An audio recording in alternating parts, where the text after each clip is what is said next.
Welcome everyone to the Q&A session for the fan block that just ended. I'm Audrey Lane. I am one of the co-directors of the PopCon International Film Festival. Here we have our filmmakers, and we have Kari, which is going to be moderating this amazing panel because he's awesome. I'm just here for support, might jump in with some questions. So Kari, I will let you take it away. Okay. So for the Batman Death in a Family, basically the fan film, what inspired you to, Yeah, Death of Robin. What inspired you to do the that particular scene? That particular what inspired you to do that, to film that particular event, I want to say? Could you repeat that? I think we're having connection issues. Oh, okay. I said, what was the motivation to film that specific scene, or that specific atmosphere for that event? Storyline. Yeah, budget. Really, it was the easiest to get away with. If I could make a 2.5-hour movie or even a trilogy, I would. But it kind of started with a concept I called Batman Order and Chaos, where it was a simple concept where Joker and Batman were having a conversation, kind of explored their characters, and it slowly evolved while writing the script into Batman and Death of Robin. I know a lot of people have always wanted to see a live action adaptation of that storyline. So I decided to go with that storyline. I think it turned out pretty decent. Okay, that's pretty cool. How long did it take to film? 2 days. First day of filming, gosh, it was over 12 hours. I think it was close to about 18 hours, and then the next day was about the same. So we had a weekend doing it. It was long. I had lack of sleep during filming, so I wasn't on my A game, but everyone did, again, a fantastic job. Yeah, that's pretty cool. I love the set pieces and the costumes. So how did you how did the costume director and all that stuff get together and be able to create the iconic costumes of Batman, Robin, and the Joker and all that stuff? Yeah, I was kind of in charge of the direction of the costumes. We have someone named Timothy Harrison. He's based out of Chicago, of HDC Fabrication. He actually made the armor piece for Robin. And the Batman costume is owned by the actor Trevor Barry. He kind of pieced that together throughout the years. And then the rest of Robin and all of Joker, I kind of pieced together myself. Nice. That's pretty cool. Would you, now this is like a thing specifically for me personally. Okay. Would you, because this version of Robin is pretty, between Jason Todd and Tim Drake, I feel like they're kind of Tim being the most underrated Robin. Would you be willing to do a fan film for Tim Drake specifically? Oh, absolutely. In fact, I had someone recently I was talking to in LA. He was mentioning making a Tim Drake fan film and kind of approached me about it. So that may be happening in the next few years. Obviously, with everything going on, I don't know how that's going to pan out, but it's definitely on the back burner for sure. Okay. How about Luke Fox or the We Are Robin series? And is that any yeah? I haven't considered that. No. I do have a couple other Batman plans right now. So those are going to be priority, specifically The Killing Joke, a direct sequel to The Death of Robin, and I have another secret project I'm not going to really reveal just yet. Okay, I'm digging it. So for you, Chris, for Typhoid Mary, I have to ask this question: how much damage can she do to the Marvel Universe? A lot, if she really wanted to. I mean, Typhoid Mary, when she goes full, mutant power, she has the ability to, mind control. She's telekinetic. She's got psionic powers. She's a deadly, swordswoman and hand-to-hand combat. So, she could probably be about as damaging as Wolverine or Deadpool when you think about it. Okay, I'm all for it because like, well, I had not heard of Typhoid Mary, and then I saw this film, and I'm like, okay, let me do my research, and I just started looking at it. I'm like, whoa, okay. Well, they tried to bring her into the Iron Fist season 2. Really? Yeah. That would be so good. I mean, They they dropped the tried ball. to do her storyline with Daredevil. They tried to Okay. switch it to Iron Fist, and Okay. I don't think it really was that successful. But I'll talk anyone's ear off who will listen to me when I say this. I think they need to bring her into the Deadpool universe because where Typhoid Mary shines is her comedic relief. I could tell. She's got these one-liners, this quirkiness to her that would really shine in the next Deadpool movie. Yeah, she's kicking ass, as well. Yeah, I'm all for ass kicking. So who? Okay, between Moon Knight and Typhoid Mary, who would win in a multiple personality disorder match? That would be Typhoid Mary, just because Bloody Mary is a real bitch. Oh. And yeah, the way I personified each personality. Bloody Mary is kind of like this rabid, feral creature. So like she's the kind of person that would cut you open and then play with your blood and everything that Patrick Bateman ever said she would do. Okay. So I would see that beating out any of Moon Knight's personas. Moon Knight is just more of a I'll beat the crap out of you, like where's Dracula, you owe me money kind of guy. Gotcha. But Bloody Mary is I want to paint in blood. I gotcha. Well, I have a question. Why do you think, and anyone can answer this, but why do you think this character has not been pushed to the forefront? And that's kind of a problem. It's not so much for me that it's female characters that, aren't the big three or anything like that don't get pushed in, but it's all the characters that have all these unique, fun stuff. It's like we've seen everyone else. Why do you think this particular character is not being pushed? Poor leadership. It always comes down to poor leadership. You have these studios that want to play it safe. They want to play. They want their favorite characters. Wolverine is a moneymaker. Batman's a moneymaker.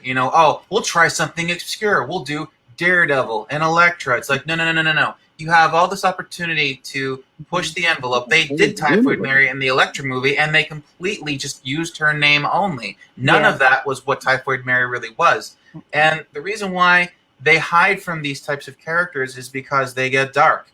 They get dark very quickly, very easily, because they're so tragic. And I've done Typhoid Mary multiple times already, and I think the darkest version, minus the short film that I did with Shannon, was another version where I had actually set in the 80s, where she took on Daredevil, and I filmed that in Hell's Kitchen at a cathedral. Very proud of that. And I'd love you to get that to us. It's called Daredevil 83. Okay. It's set in 1983 and everything. And the direction we took for Typhoid Mary was that, she was a prostitute and she's murdering anybody that ever paid to have sex with her. That's very dark. And a lot of people who do these movies don't want to go into that because that's going to open up a whole can of worms that they're too scared to deal with. Yep. And that's the tragic part, is because even though it's comics, we know that, things are dark. Just like Teenage Mutant Ninja Turtles, they would never make the real version the way it's supposed to be. I wish they would. They would. The real version is the homicidal maniac. The only way we're going to get it is through fan films. And I think that's why fan films are so popular and why we love them and we seek them out and we search them, because it's giving us something that we're not getting from the big studios. And I think, and I hate to use the term sometimes passion projects, but they really are in a way, because those are the things you love and you want to portray them in a way that you're not seeing. So I love the dark.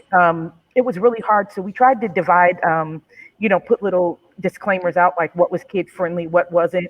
And I really wanted to say yes to this, but really I couldn't, because I didn't know, we didn't know if some people were going to take it as, oh, well, Robin gets beaten to death, or, Typhoid Mary gets kicked out of a window and all of this, but I wanted it to say no. We wanted it to say no, because then we want people to say, hey, this isn't kid friendly. This is, a real version of it, and it's dark. It's not all, hokey. And it's kind of crazy because like the death in the family storyline is very iconic in terms like to a lot of Batman fans, and it's like Deadpool and a lot of those rated R movies were successes. So for them to like try to play it safe is kind of like, yeah, Well, we they only got. want to take I think chances on stuff they think that is going to make money. So, like with Deadpool, he's a moneymaker no matter what. And they did take the chance on Deadpool being rated R, but because it was so zany and the fan base was so out there, they still had a guarantee no matter what. You know, versus an obscure character like Typhoid Mary, for example. Yeah. Even Batman, they don't want to take a chance on a rated R Batman movie because they technically did that already with Batman Returns. That was a dark film.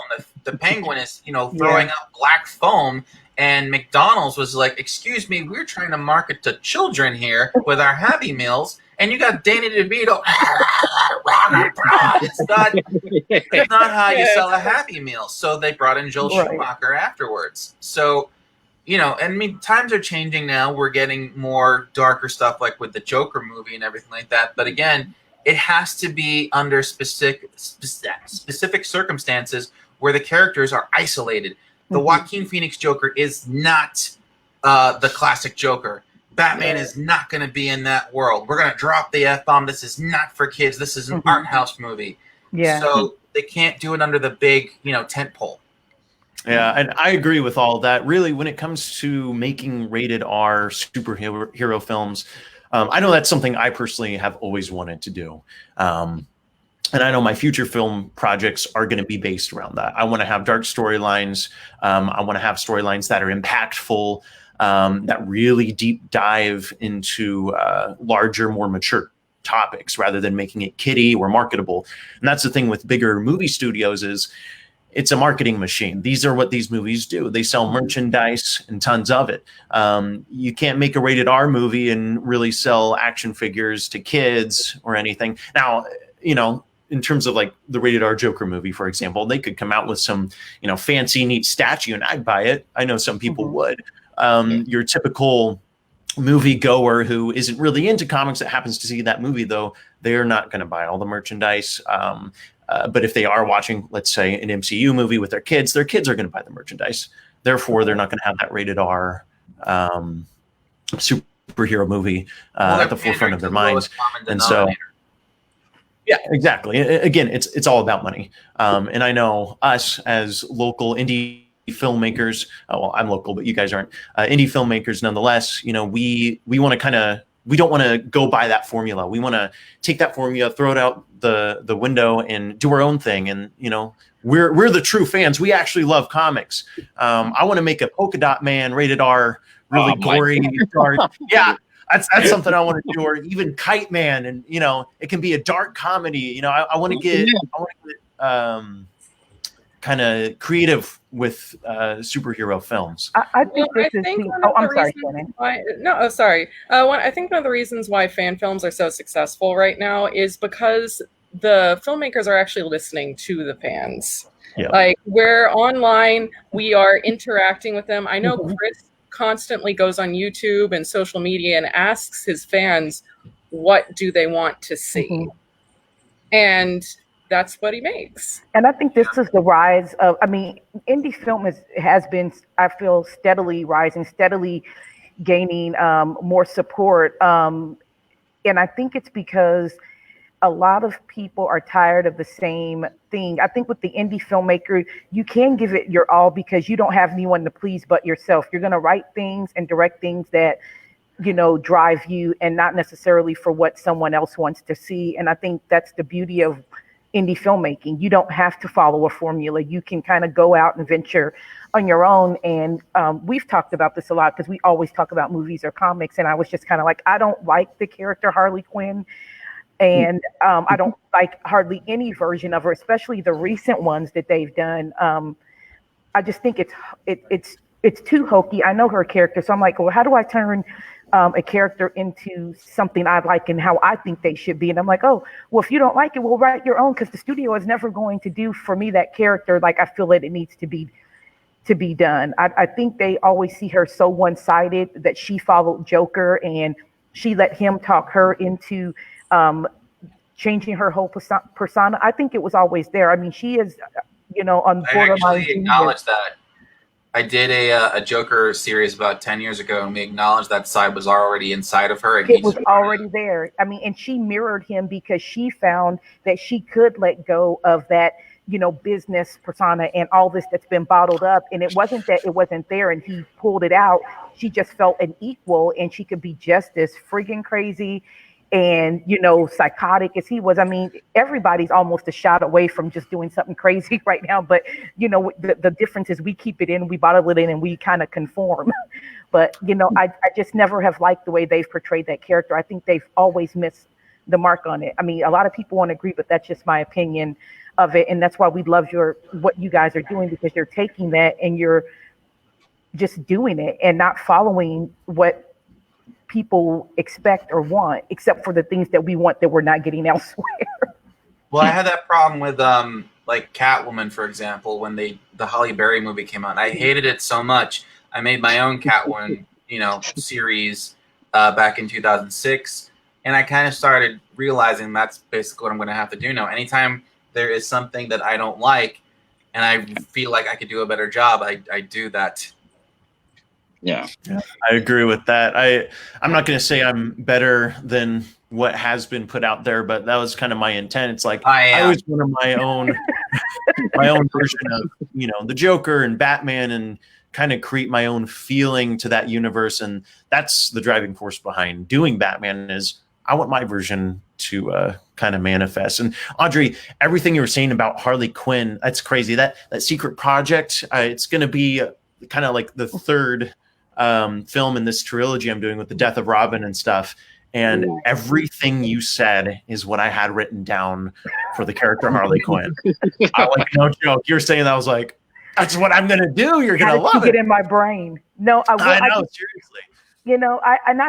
I never wanted to write for that, but George and I were talking, and I go, I just can't deal with it. And I think because I have a criminal justice background degree and just the whole psychological part of it. And I'm like, they have wasted so much time on what could have been a super deep diabolical. Now, she still could have all the aesthetic, but when the mind is different, then it brings across the whole nother feel of the character. Exactly. My approach is going to be that too. I'm getting into too much detail. I don't want to spoil what I have in store, but PopCon exclusive. We'll go with that. So I love it. The Harley Quinn film that I kind of have planned is I want it to be a psychological film, and like you were saying, I want to deep dive into Harley Quinn's mind, kind of showing that there was always something off with her, and this meeting with the Joker unlocks that. Exactly what you were saying. She was fake. All of that doctor stuff. She got the doctor. I mean, she was a doctor, but it was all fake. That was all a conform to society. In my mind, that's what it is. Well, you're going to be happy. If you're going to get into this sort of line of work where you're trying to, get into the minds of killers and whatnot, you're already there. It's like I'm a filmmaker, but in another life, I could have easily been a serial killer because I already think like that, because I have to write these stories. I have to write these characters. And they're like, oh, it comes so easy to you. It comes so natural. I'm like, yeah, it does. Maybe it has. So it's like, if you're going into the field, there's already a screw loose with you. You look at like Will Graham from the Hannibal series. Will Graham can be a serial killer, but he chooses to be, a cop. So it's the same process with Harley Quinn. And to piggyback sorry, it's okay. To piggyback on what everyone else is saying about like the representation of female characters from the superhero universe, whether it be villain or superhero, I think a lot in what Chris was saying about leadership is that they keep thinking that what people want to see is sexy superheroes and villains. They're focusing less on their mind, on their psychology, and more on their appearance. Like, me personally, I don't care. Like, it's like, just show the character for what they are and just like have them be badasses. Like, it's not a hard concept, but people are just like face value with it. And they should have gotten the idea by now, because you see like how well films like Wonder Woman did. Everyone I know was cheering in the movie theater whenever they told her, no, don't run across no man's land. And she was like, no, Diana will run across no man's land. That was a good scene. Yes. Yeah. We want to see more like that. So Shannon, when you were doing Typhoid Mary, what did that mean to you? Did you know about the character prior to getting the role? What did you know about her? So I knew a little bit about her. It was more like in conversations with Chris. She would come up, and I saw his previous films where he featured her as a character, and I just kind of bugged him for years. I was like, Chris, I want to play Typhoid Mary. I love her so much. I'm obsessed. It was like one of those weird things where as soon as like he mentioned her name, it was just like, oh, something clicked. Like, and we had plans. Because Shannon's on the East Coast, I'm on the West Coast, and she'd always be like, I'm going to come out and visit, let's do something. And I'm always like thinking, okay, crap, what can I do? What can I do? And so she came out we actually shot Typhoid Mary on my birthday in 4 hours. Wow. While people were downstairs at the party. I had written the script the night before, and I was like, okay, we're going to do a Typhoid Mary short film, and you're going to do all the parts. And so everyone's downstairs, they're all hanging out, and I'm like, hey, Shannon, let's go upstairs and do the thing. And she's like, okay. And everyone's like, where are you going? We'll be right back. We run upstairs. Actually, two of you come along. You need to hold the lights. Hold the lights. Yeah. So I just threw up a black backdrop, put the camera on the tripod, and she did each roll, because there are 3 rolls, and then that was it, And wow. because I didn't have the time, because usually she'd be giving me like last minute's notice, and when she'd be coming out, now she'd give me further advance notice. That's why Domino had more going on in it. But when we did Typhoid Mary, it was like I didn't have a whole lot of time to throw it together, and I couldn't think of anything other than the fact that I wanted her to have a fight inside of her own head. So that's why the first one was just very dialogue driven, and then the Domino one, I was like, okay, now I can plan stuff out and everything like that. Awesome. And Brian, this was your first project, correct? Correct. Yes. And you did dual roles in this, correct? I did. Yeah. It was tough going into like just filmmaking in general. I never looked into, so it was a scary feat. But yeah, I played the Joker. I directed it. I wrote it, produced it. I did the sound design. How badly did you want the role? How badly did I want the role? Yeah. Did you have to like audition? Did you have to do anything? Did you get me too? It was my project. I gave myself the role. It was easy. Easiest role I've gotten in anything. But yeah, I also did the voice of Batman, so that was fun playing both characters. Impressive. You guys all did so much. So before we go, let's talk about what you guys are doing next. Nothing. It's quarantine. So are you writing? What are you doing like right now? What's going on? Chris and I actually had an idea once it's safe to, fly back out there and be in large groups. We were going to do a Dula Dent fan film. Hey, I don't know that, but I'm gonna look it up now. It's Joker's daughter. I was gonna say I don't want to. It's Harvey Dent's biological child, but she takes on the persona of the Joker. She wears his face. Okay. Gotcha. Literally. Oh, okay. Yeah, I think I can show you. So one second. She's a newer character. I think she's pretty new. Also, I don't want to throw out ideas, but Oh no, Craig does have a Spider-Man fan film. Ooh. I do. But yeah. Oh, that's cool. Nice. So this is the Joker's face. Dula will be wearing this bad boy. That's his Very skin. Nice. I'm excited. I do have a project coming out soon. We're going to do a couple reshoots next Saturday, and it's going to kind of tease the sequel to the follow-up of The Death of Robin. It's kind of this weird like nightmare sequence with Batman, and we got this actress for Barbara Gordon, and she absolutely kills it. It gets dark. It's kind of emotional. And I'm extremely excited. I think it's a step up from the last one for sure. So would you be willing to film Batman having a midlife crisis due to all of his sidekicks just biting the dust almost? That's kind of what we filmed is his past coming back to haunt him. You know, the death of Jason Todd Robin and Barbara being shot by the Joker. So that's exactly what this short is gonna kind of tackle. We're hoping it'll be out around August. Okay, nice. I'm going to do an Eradicator short film next week, actually. The Superman Eradicator. Nice. Oh, nice. Wow. It's my second one, actually. I've always wanted to see like a horror movie with Superman. So that's what the Eradicator is. It's basically Terminator, Superman, horror, all in one. Nice. I'm all for it.